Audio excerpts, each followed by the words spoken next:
Assalamualaikum warahmatullahi wabarakatuh. Selamat datang kembali di channel Kisah Warganet.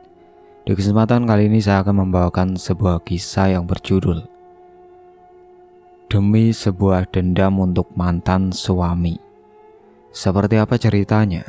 Tanpa banyak basa-basi lagi, mari kita masuk ke ceritanya.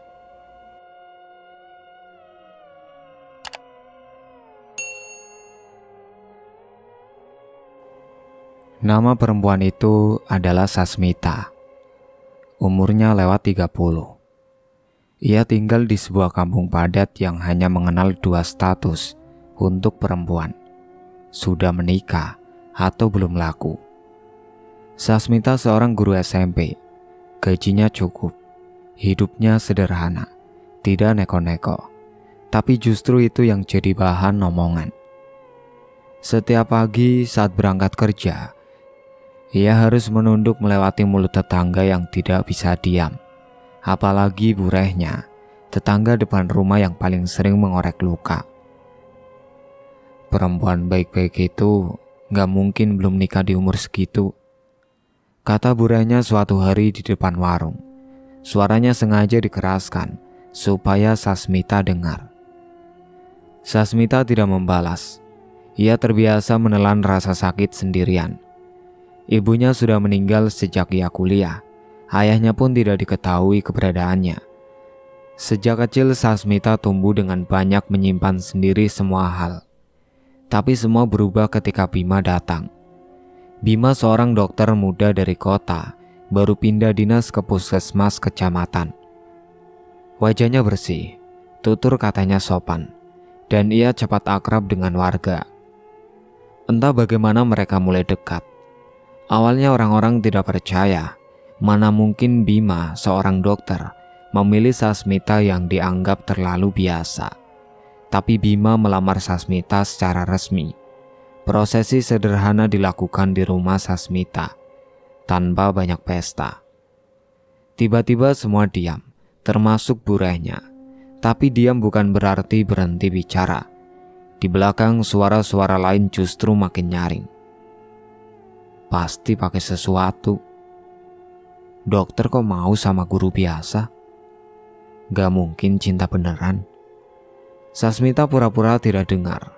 Tapi dalam hati ia tahu orang tidak pernah benar-benar senang melihatnya bahagia. Ia menikah dengan Bima dan tinggal di rumah ibunya. Hidupnya pelan-pelan terasa lebih hangat.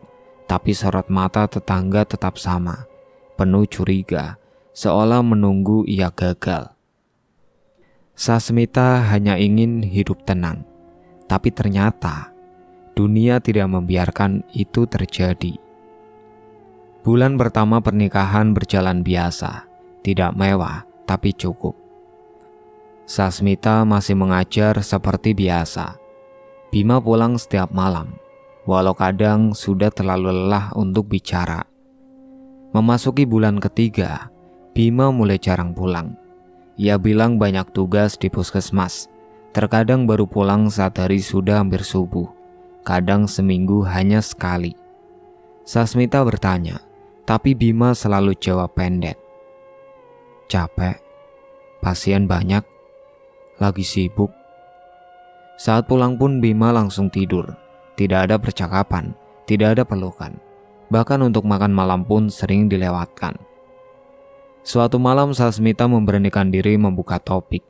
Ia ingin mereka pindah rumah, lebih dekat ke tempat kerja Bima. Kalau Mas capek terus karena jauh, kita bisa kontrak rumah dekat puskesmas, ucapnya pelan. Bima tidak langsung menjawab. Ia hanya menatap layar ponsel, lalu meletakkannya di meja. Gak usah, aku sudah nyaman di sini. Kamu aja di rumah, biar aku aja yang bolak-balik. Sasmita diam. Ia tidak ingin berdebat, tapi perasaan tidak enaknya makin besar. Tiap malam terasa makin asing. Ia tidur di samping suami, tapi seolah bersama orang lain. Dada Bima tetap hangat, tapi tatapannya dingin. Sasmita sering terbangun sendiri, menatap langit-langit kamar sambil memegang dada yang makin berat. Dari luar, rumah mereka tampak damai. Tapi di dalam Sasmita mulai merasa sendirian. Suara jam dinding makin keras, malah makin panjang. Kadang ia membatin jika ini yang dinamakan menikah, kenapa rasanya seperti dihukum. Keesokan harinya Bima berangkat pagi-pagi sekali. Tak ada sarapan, tak ada pamit, tak ada cium kening seperti dulu.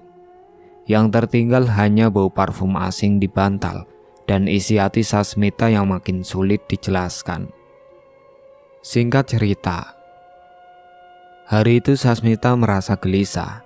Bima sudah hampir 2 minggu tidak pulang. Ponselnya aktif, tapi tidak pernah diangkat. Pesan-pesan hanya dibaca tanpa dibalas. Adiknya Kirana baru pulang dari luar kota. Saat melihat wajah Sasmita yang kusut, Kirana langsung menawarkan untuk menemani mencari Bima.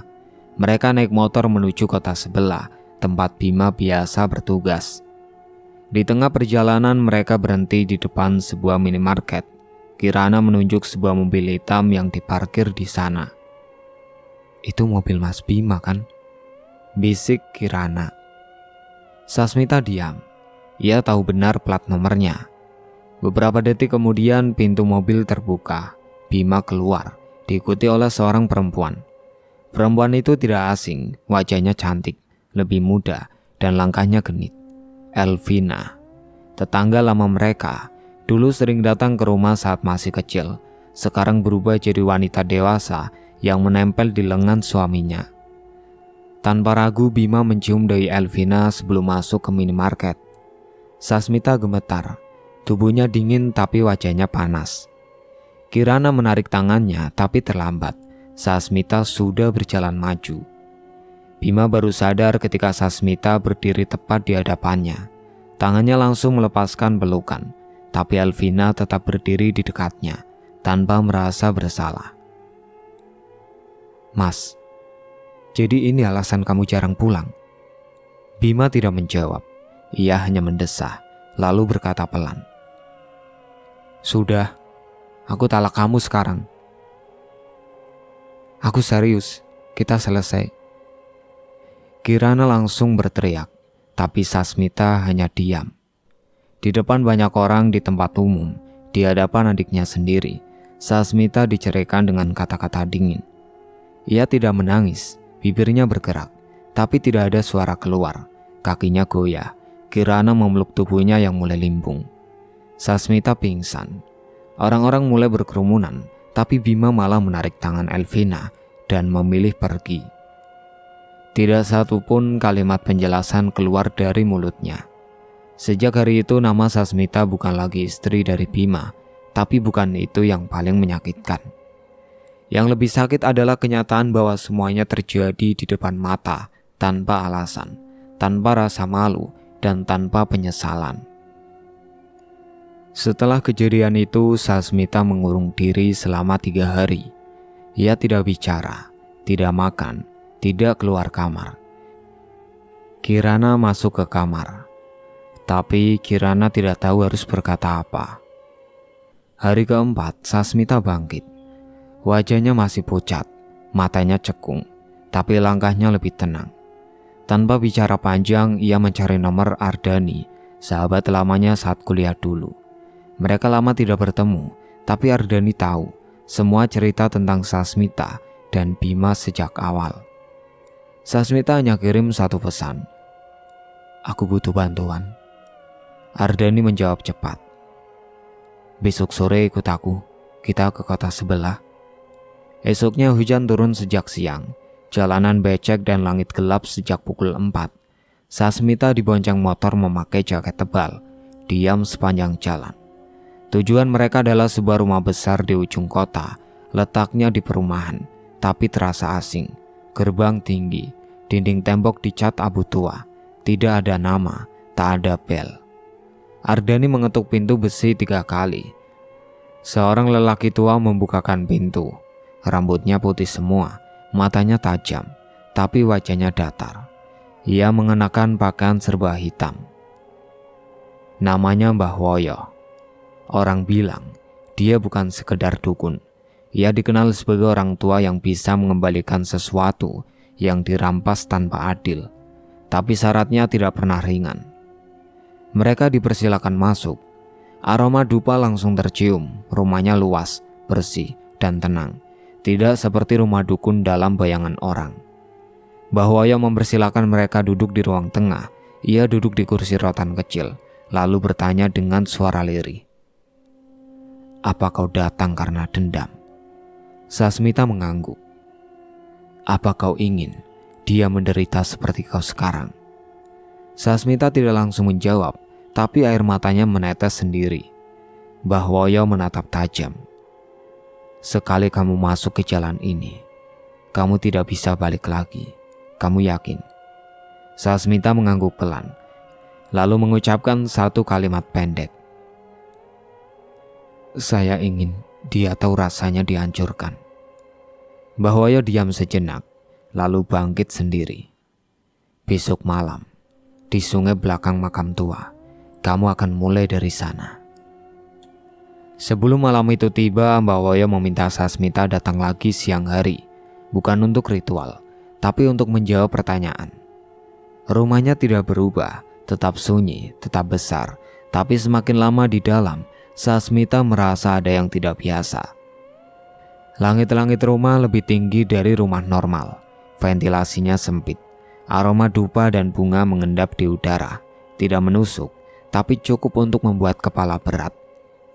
Mereka duduk di ruang tengah, tidak ada alat ritual, tidak ada patung atau gambar aneh, tapi energi di ruangan itu tidak seperti rumah biasa. Mbah Woyo menatap langsung ke arah Sasmita. "Sebelum kamu mulai, aku harus bertanya. 1. Apa kau siap dibenci orang-orang setelah ini?" Sasmita menelan ludah, lalu mengangguk. 2. Apa kau siap kehilangan sesuatu yang tidak bisa dikembalikan? Sasmita kembali mengangguk, lebih lambat dari sebelumnya. 3. Apa kau siap hidup dengan bayang-bayang keputusanmu selamanya? Kali ini Sasmita tidak langsung menjawab, tapi matanya menatap lurus ke arah Mbah Woyo. "Saya siap."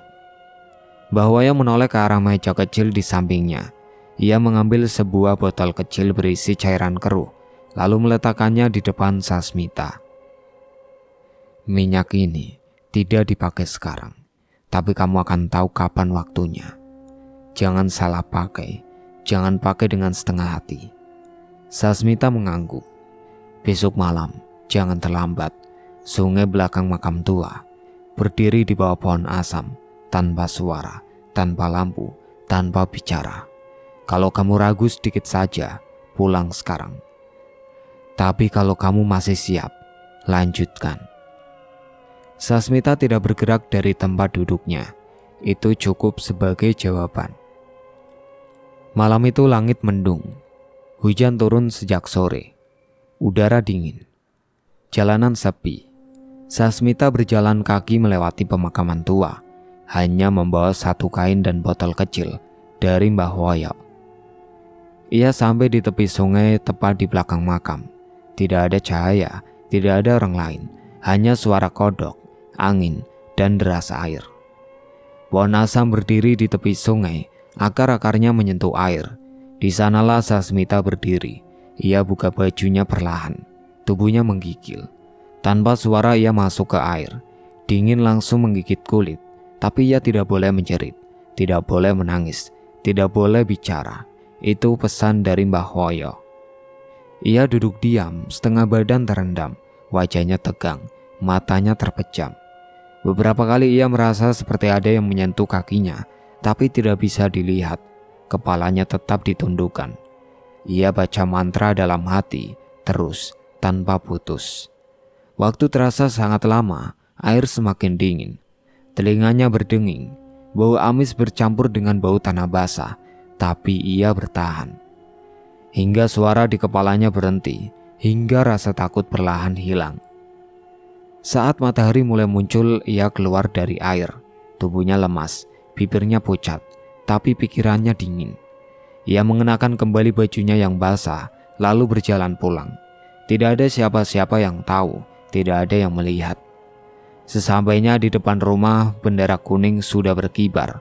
Orang-orang berkumpul di halaman. Kirana, adiknya, meninggal pagi itu. Tetangga mondar-mandir menyiapkan pemakaman. Sasmita hanya berdiri di tengah kerumunan, tidak bicara, tidak menangis. Ia masuk ke dalam rumah, melihat tubuh Kirana terbujur kaku. Wajahnya pucat, mulutnya tertutup kain. Tidak ada luka, tidak ada sebab, tidak ada penjelasan. Semua bilang meninggal mendadak. Tapi di dalam hati Sasmita ia tahu ada yang tidak beres, ada harga yang harus dibayar, dan Kirana adalah bagian dari harga itu. Malam itu Sasmita tidak tidur. Ia duduk di pojok kamar, memegang botol kecil dari Mbah Woyo. Tangannya gemetar, tapi pikirannya tetap. Beberapa hari setelah pemakaman Kirana, rumah Sasmita masih sepi. Ibunya hanya diam, tidak banyak bicara. Sasmita tetap mengajar, tapi tak satupun murid berani menatap matanya lama-lama. Sampai suatu sore seseorang mengetuk pintu. Sasmita membukanya pelan. Bima berdiri di depan. Rambutnya berantakan, bajunya kusut, matanya cekung seperti orang yang tidak tidur berhari-hari. "Aku gak bisa tidur sejak kejadian itu," katanya lirih. "Aku mikirin kamu terus." Sasmita tidak menjawab. Ia hanya mempersilahkan Bima duduk. Wajahnya datar, suaranya tenang. Beberapa hari sebelumnya Mbah Woyo memberikan minyak kecil di dalam botol kaca bening. Ia bilang minyak itu hanya perlu dioleskan di tangan, lalu bersentuhan dengan orang yang dituju. Hari itu Sasmita melakukannya. Saat berjabat tangan dengan Bima, ia diam. Tapi Bima mulai gelisah. Nafasnya berat. Tatapannya seperti tidak mau lepas dari wajah Sasmita. "Kamu makin cantik sekarang. Aku salah. Aku bodoh ninggalin kamu." Elvina menghilang, tak ada kabar, tak muncul di media sosial, tak terlihat di rumahnya. Bima tidak pernah membahasnya, tapi Sasmita tahu sesuatu sudah terjadi. Sejak pertemuan itu Bima datang hampir setiap hari, membawakan makanan, menawarkan bantuan, mengajak bicara, meminta kesempatan kedua. "Aku nyesel, tolong kasih aku kesempatan." Sasmita tetap dingin, tapi setiap kali Bima datang, ia tidak menolak. Bima makin hari makin berubah. Setiap waktu yang ada ia pakai untuk menghubungi atau menemui Sasmita. Bahkan saat sedang bertugas di puskesmas, ia menyelinap keluar hanya untuk mengirim pesan atau telepon. Sasmita tidak menjawab semuanya, tapi ia tidak menghentikannya juga. Di balik semua itu ada hal lain yang mulai terkuak. Suatu malam Ardani datang tergesa, wajahnya tegang. Ia baru saja pulang dari rumah temannya di kota dan membawa kabar yang mengejutkan. "Kamu tahu siapa yang dulu bikin kamu sama Bima renggang?" Sasmita menatap, tidak menjawab. "Orang tuanya sendiri, Pak Pramana sama Bu Sekar. Mereka pernah nyewa dukun, namanya Ki Jaladra, dukun tua dari pinggiran hutan." Darah Sasmita mengalir cepat. Ia diam, tapi hatinya panas. Ardani melanjutkan, "Dulu mereka pakai Ki Jaladra buat bikin Bima jauh dari kamu. Katanya kamu bukan pilihan yang layak. Sekarang mereka balik lagi ke dukun itu. Mereka bilang anaknya kena guna-guna." Sasmita terdiam lama. Ia tidak kaget, tapi kini semuanya makin jelas. Di sudut lain, sudut pandang bergeser ke rumah Pak Pramana dan Bu Sekar. Mereka panik. Mereka tidak paham kenapa Bima jadi seperti itu. Terobsesi, murung, sulit dikendalikan. Bahkan beberapa malam terakhir Bima mengigo menyebut nama Sasmita sambil menangis. Pak Pramana akhirnya mengajak istrinya kembali ke rumah Ki Jaladra, sebuah rumah tua di tengah ladang singkong. Atap seng berkarat, bau tanah dan dupa menyatu di udara. Ki Jaladra sudah tua, tapi matanya masih tajam. Ia hanya mengangguk saat Pak Pramana menjelaskan tujuan mereka datang. "Anak kalian sudah disentuh oleh sesuatu yang lebih tua dari apa yang aku pahami. Bukan ilmu yang bisa dibatalkan dengan mantra biasa." Bu Sekar menahan tangis. "Apa itu tulah?" Ki Jaladra tidak menjawab. Ia hanya meminta mereka menyebut nama lengkap Sasmita dan orang tuanya. Setelah nama disebutkan, suasana jadi berat. Lampu temaram di ruang tengah mendadak redup sendiri. Angin masuk dari celah atap. Aroma tak sedap menyusup pelan. Ki Jaladra menarik nafas panjang. Kalian datang terlambat. Kalian dulu memutuskan takdir. Sekarang takdir itu balik mengancam kalian. Pak Pramana ingin bicara, tapi tiba-tiba Ki Jaladra muntah darah hitam. Tangannya gemetar, tubuhnya terlempar ke dinding. Ia kesurupan sesuatu yang tidak bisa dijelaskan. Ruangan itu berubah, seolah ada yang datang, tapi tidak terlihat, hanya terasa. Bu Sekar menjerit, Pak Pramana membopong tubuh Ki Jaladra keluar. Tapi malam itu, tidak ada pertolongan yang berhasil mereka dapat. Dan Sasmita, ia duduk tenang di kamarnya, menata botol kecil yang tersisa setengah. Pak Pramana dan Bu Sekar meninggalkan rumah Ki Jaladra dalam kondisi panik. Wajah Ki Jaladra masih pucat, matanya kosong. Tubuhnya belum bisa berdiri tegak. Tapi mereka tidak bisa menunggu. Langit sudah gelap, hujan mulai turun. Jalanan kecil yang mereka lewati berlumpur dan licin. Motor tua itu perlahan melaju, pelan. Bu Sekar memeluk erat pinggang suaminya. Jalanannya sempit. Di kiri jurang, di kanan ladang, tidak ada penerangan, hanya suara mesin dan rintik hujan. Lalu semuanya terjadi cepat. Ban depan tergelincir, motor oleng ke kiri. Pak Pramana berusaha menarik setang, tapi jalanan sudah menurun. Laju tak bisa dikendalikan, motor mereka terjun ke jurang. Suara tumbukan terdengar keras, logam menabrak batu, tubuh menggelinding, lalu hening. Mereka tewas di tempat. Tidak ada yang melihat, tidak ada yang menolong.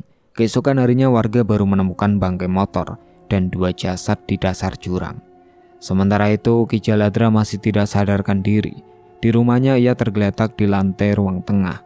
Tubuhnya kaku, wajahnya pucat, darah mengering di sudut bibirnya. Tak ada yang bisa membangunkannya. Orang-orang bilang ia kena serangan gaib, tapi tidak ada yang tahu dari mana datangnya. Hanya Ki Jaladra yang tahu, dan kini ia tidak bisa bicara. Di tempat lain, Sasmita duduk di kursi kayu di teras rumahnya. Ia mendengar kabar kecelakaan dari radio tetangga. Tidak kaget, tidak bereaksi. Hanya matanya yang memandangi hujan tanpa berkedip. Satu demi satu, semua yang pernah menjatuhkannya mulai menghilang. 3 hari setelah kecelakaan, Sasmita pergi sendirian ke pantai. Laut sore itu tenang, angin pelan, ombak kecil datang bergantian, menyapu pasir perlahan. Sasmita berdiri di batas basah, di tangannya ada botol kecil yang dulu diberikan oleh Mbak Woyo. Isinya tinggal sedikit, tapi cukup untuk membuat orang kehilangan akal, termasuk Bima, termasuk dirinya sendiri.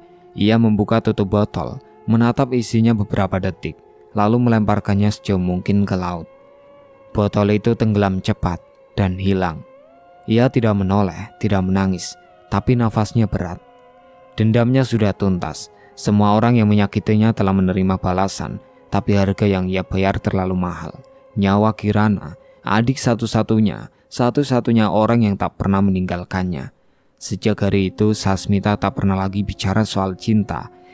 Ia tak lagi mencari perhatian siapapun. Ia tak lagi percaya pada janji atau kata manis siapa saja. Tapi ia tetap menjaga satu hal, dirinya sendiri. Ia kembali mengajar, tidak pernah absen. Wajahnya selalu datar, tidak mudah tersenyum, tapi juga tidak mudah dijatuhkan lagi. Malam-malamnya masih sunyi, tapi tidak lagi diliputi dendam. Yang tersisa hanyalah kosong, tapi kosong yang tenang. Di matanya, cinta bukan lagi tujuan, dan dendam adalah pelajaran. Itulah akhir ceritanya. Sekian dari saya. Wassalamualaikum warahmatullahi wabarakatuh.